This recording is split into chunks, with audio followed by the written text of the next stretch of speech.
Hello, and welcome to the final campus news update of the spring semester. I'm Colleen McCormick. And I'm Courtney Gear. On this week's episode, we have some exciting news from one of QU's favorite professors and an ASL student's capital trip to further her education. Topping our news this week, the city of Baltimore, Maryland, is in an uproar due to an incident of suspected police brutality. On April 12th, Freddie Gray, an African-American resident of Baltimore, sustained injuries following his arrest. Gray was in good health at the time of his arrest and fell into a coma while in transport due to his injuries to his neck and spine, sustained during his transport. A week after his arrest, Gray died, and 6 officers involved in the incident are facing legal charges related to homicide.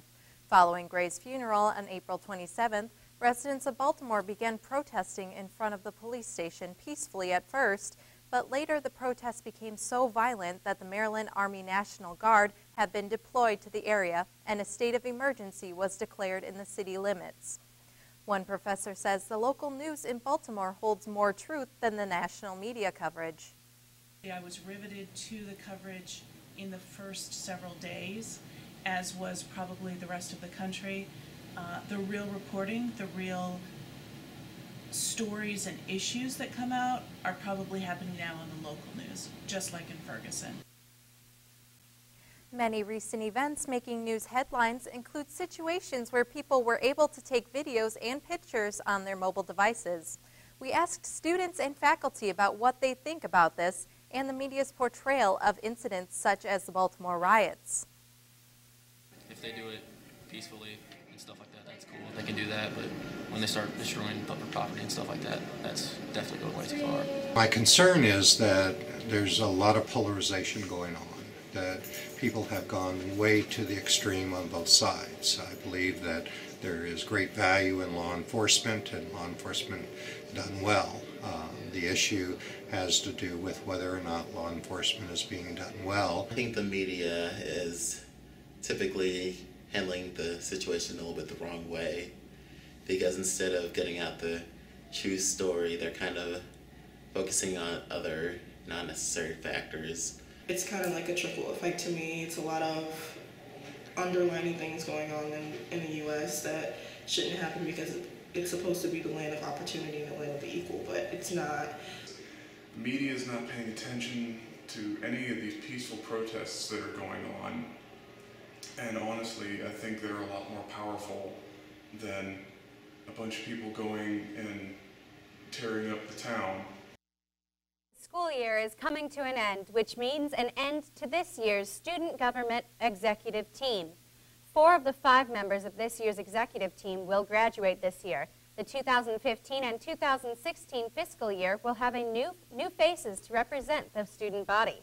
This last Tuesday, the new members got sworn in and are now a part of the Student Government Association.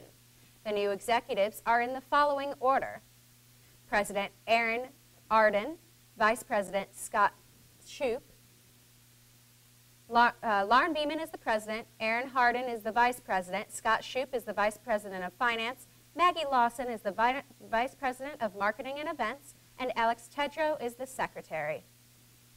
I've seen a lot of things this year that I would like to improve upon in my presidency. There's also been a lot of great things, so I think I would like to build upon that and further create the dynamic in the direction that I see, which is kind of an all-encompassing campus. So getting everybody involved, from athletes to Greek life to theater people to pre-med majors, just an all-encompassing campus is what I envision.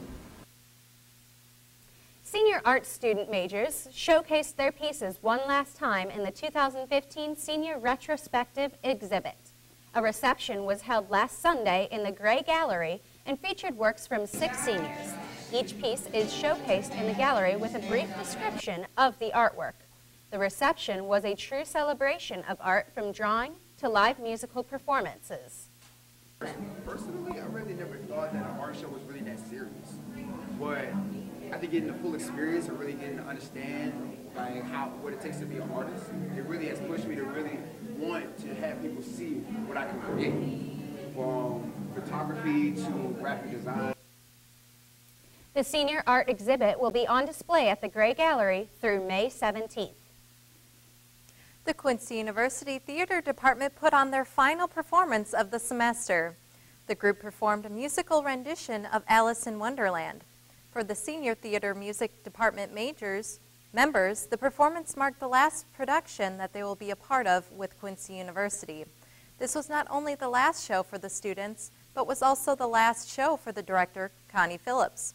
We spoke with one member of the cast about his experience within the play. I've had a lot of fun working on this play. This is my second play at Quincy since I did In Review last semester, and I'm fairly new to this, and it's a lot of fun. It's a great time. I do like the theater. It's nice theater and what I'm really used to, and yeah, it's all I enjoy it. It's all really good. Next spring semester, the history department is going to be missing a familiar face around campus. Dr. Megan Baccardi has been accepted to the Fulbright program in Italy. From January through May, our go-to study abroad professor will be teaching 2 history graduate classes in Venice. Dr. Baccardi is excited to be a part of this prestigious program. I'm teaching a class on the long 19th century, which will be from 1820 to 1920, and then I'm doing Women at War, which I've taught here, but it'll be at the graduate level. In the past, Dr. Baccardi has taken students to London, France, Italy, and has attended many service trips. She believes that this experience was a contributing factor in her acceptance to the Fulbright program. Dr. Baccardi isn't the only one on campus with exciting plans for the future. American Sign Language student Jessica Lewis will be attending a 2-week course at Gallaudet University in Washington, D.C. Gallaudet is a school for the deaf, and Lewis will focus on the classifiers of ASL. She believes immersing herself in the deaf culture of D.C. will help eventually to further her career. I think it will grow me as well, because I'm going to go learn things. So if I came back to interpret a history class here, well, I've been to that actual museum, I've seen the Constitution, stuff like that. So I think that will help me be a better interpreter as well. Lewis will also be interpreting Quincy Community Theater's children's show, Stella Luna, this summer, and spend time teaching ASL to those children. If you've ever wanted a bird's eye view of QU's campus, this weekend you'll have your chance. The Quincy University Aviation Club is hosting a fly-in, drive-in breakfast on Saturday, May 9th from 7:30 a.m. to 11:30 a.m. Admission is $6 for adults and $3 for kids, and includes all-you-can-eat pancakes and sausages. Airplane rides are $30 per person with a minimum of 2 people per plane. Rides begin at 7:30 a.m. and end at noon on a first-come, first-served basis. The event is held at the Quincy Regional Airport, 7 miles east of Quincy. For questions, contact aviation instructor Andy Dow. Senioritis. It's real. Coming up on this episode, we'll have a stormy look into this week's upcoming forecast. And a spotlight on a QU tennis player who has the opportunity of a lifetime. We'll be right back. QUTV is more than a news outlet. 1 in 5 undergrads work at least 35 hours a week, year-round. Students involved with QUTV learn life lessons, create lasting memories, and gain the experience needed to succeed in future careers. Students need to be involved with QUTV as a viewer or as a participant because we need to know what's going on around our campus. Knowledge is powerful, and QUTV News serves to inform not only the students, but the Quincy University community as a reliable and powerful news network. Welcome back. It's been hot and humid around Quincy, making it feel more like summer than spring so far. But it looks like we may be in for some violent storms this upcoming week.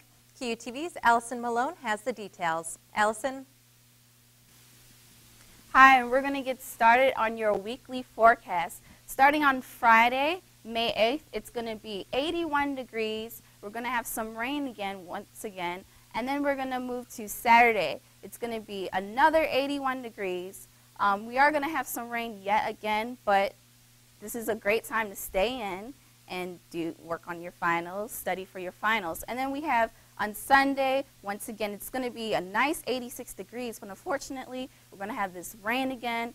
a little bit of thunderstorm, but we're going to see what else the week brings to us. And then starting on Monday, we're going to have a nice 72 degrees. So we're starting the week off nice, and it's going to be partly cloudy. And then we're going to move to Tuesday. It's going to go down in the weather, going to be partly cloudy once again. And then on Wednesday, we're going to have a nice 73 degrees. Sun is going to be shining. It's going to be a really nice day that day. And then on Thursday, we're going to have 75 degrees, partly cloudy, still a nice day. But overall, the week is going to be nice.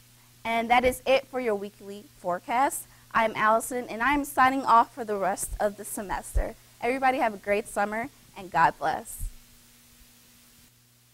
Thanks, Allison. Up next, we have all the latest in QU sports. And more weird and wacky stories from around the web in this week's Hawkward segment. We'll be right back. So what's the scoop? Have you got anything interesting happening in or around campus? Grab some video with your phone, and you could see it on QUTV and Channel 97. You can contact our entire news team through our Facebook, Twitter, or Instagram accounts. You can also email us information at qutv@quincy.edu. Also, make sure to throw up that hashtag QUTV to show your support. We'll see you on the air. Welcome back. Right now, we get the scoop on Hawks baseball and their continuous winning streak. And a new announcement for the QU Hawk football team that will definitely make fans happy. QUTV's Andrew McCulloch is here with the latest. Andrew? Well, we may not have highlights this week, but we've got fresh news, and this one's right hot off the presses. Quincy University announced an anonymous $500,000 grant that will be used to complete renovations at the football complex. The renovations at the football complex include a new press box, new locker rooms, and a new office complex. Quincy University is targeting a Labor Day finish for all of the renovations, and the university is hoping to have the facilities ready for the first game of the season on September 19th at home against Lincoln University. And Athletic Director Marty Bell foresees success in the future of the Hawks football program. On board, this is a very worthwhile project. And we are looking, and I think a grant like this really shows great confidence in the value of this transformative project. Hawks baseball has been rolling as of late, and with their 11-game winning streak, they're going to be facing the toughest competition all year in the GLVC tournament competition. As the #1 seed, Coach Raby's squad will have the benefit of matchups, but the Hawks will have to continue their hot pitching led by a perfect Tommy Hager at 5-0, and their biggest run producer in David Jacob, who is approaching 50 RBIs with a near 400 average. The Hawks are 3-1 against their first opponent, Missouri S&T, on the regular season. And as of this afternoon, the score is 4-0 in the top of the 8th inning here on Thursday afternoon. David Jacob is 3 for 4 with an RBI, and Jake Peterson's got a stellar outing going at 7 innings pitched, 9 strikeouts, and 2 hits. So how many students at Quincy University can say that they've worked at a major sporting event? Well, one QU student is about to work at the U.S. Open, the tennis U.S. Open, that is. Patrick Kuehl, a junior tennis player himself at Quincy University, won the ITA Wilson 2015 Tennis Promoter Scholarship Award. And because he won that award, he will be working for Wilson Sporting Goods in Chicago during the summer, and he's also going to get the opportunity to work at the 2015 U.S. Tennis Open. And along with that education, Kuehl understands that he's going to be watching some awesome tennis.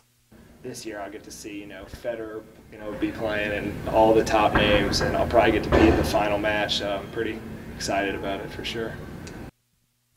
Well, unfortunately, that's going to be all we have for you this week. And we don't have any more highlights and scores for you next week. You'll have to tune in next fall where we'll be covering soccer and football and all of that good stuff. But until then, signing off for QUTV Sports, I'm Andrew McCulloch. Back to you, Colleen.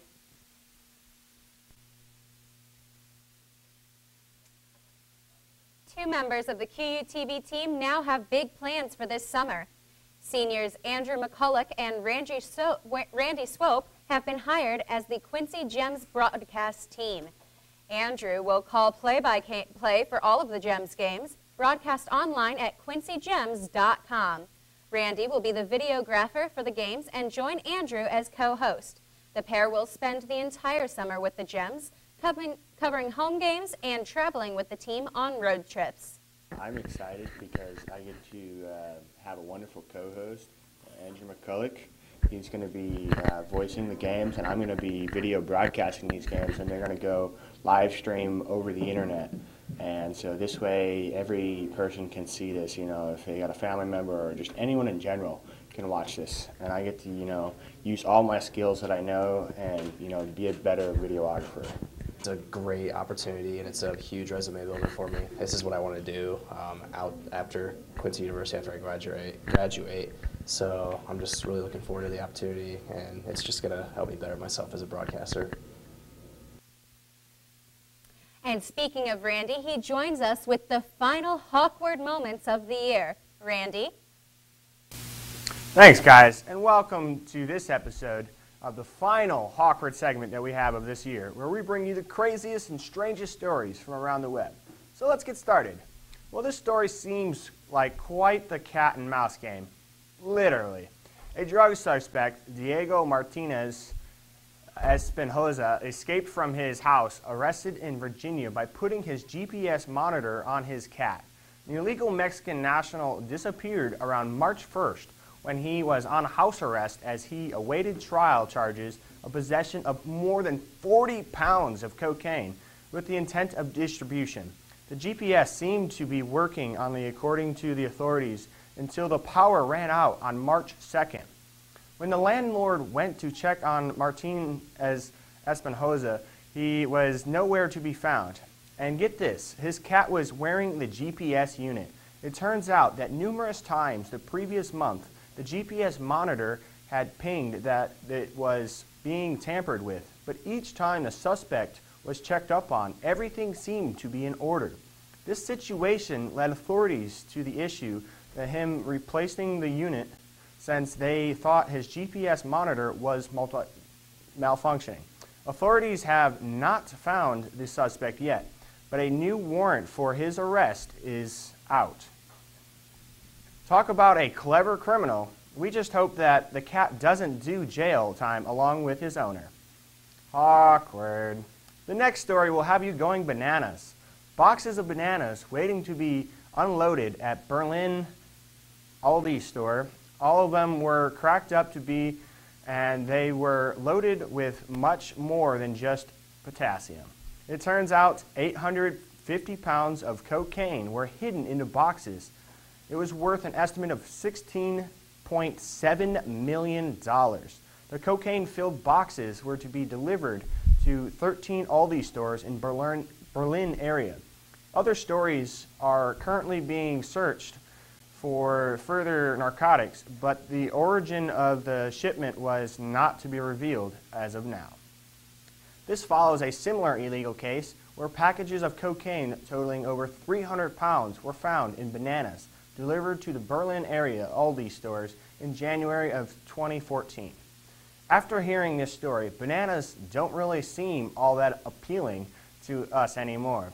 And if you ask us, it just seems too slippery of a situation to buy a bunches of bananas soon. Awkward. Our final story has one man on his last leg after a splint in his South Florida hospital. A 56-year-old man filed a lawsuit against a hospital due to emotional distress after being thrown out of his amputated right leg into the garbage instead of incinerating it per usual police policy. The man underwent amputation in October, but get this, homicide detectives found his leg in a waste management facility. The limb even had a tag with the man's name on it. The hospital had no explanation when contacted for the incident. The lawsuit claims that the man suffered emotional distress, invasion of privacy, and embarrassment and humiliation due to the overoccurrence. Wow, this incident not only seems like a crick in the neck, but a pain in the back. In all honesty, we found this story kind of humorous. Awkward. Well, that's it, folks, and that's all we have on this week's Hawkward segment. Remember, we bring you all the weirdest and wackiest stories from around the web. I'm Randy Swope, and I'm sending it back to the news desk. Thanks, Randy. With our spring semester coming to a close, QU will be losing numerous valuable students due to graduation. Here at QUTV, we want to thank those students for their time and dedication to Quincy University. At QUTV, we will miss many of these seniors in the studio. This is the last broadcast for seniors Randy Swope, Jack Jones, Sarah Belmont, Colleen McCormick, and Stephen Philppi. Quincy and QUTV will not be the same without you. We wish you the best and hope true success comes to all of you. Thanks, Courtney. Well, it's the end of the semester. Any big plans for the summer? We already heard your big plans. Yeah, as I mentioned earlier, Randy and I are going to be working for the Quincy gyms. I can't wait for the opportunity. It's going to be a blast. How about you, Courtney? I will actually be interning at the Quincy Arts Center, so I'll be in town living on campus, and I'm looking forward to it. What about you, Colleen? Well, after graduation, I'm moving home for about a month, and then I'm moving to Denver, Colorado to start my new job. So that's pretty exciting. Congratulations. Well, that's it for us this week. Remember, as always, to tune in online, on Facebook, or on Channel 97 on campus for more news anytime. For the entire QUTV team, I'm Colleen McCormick. And I'm Courtney Gear. Thanks for watching, and we will see you again next semester.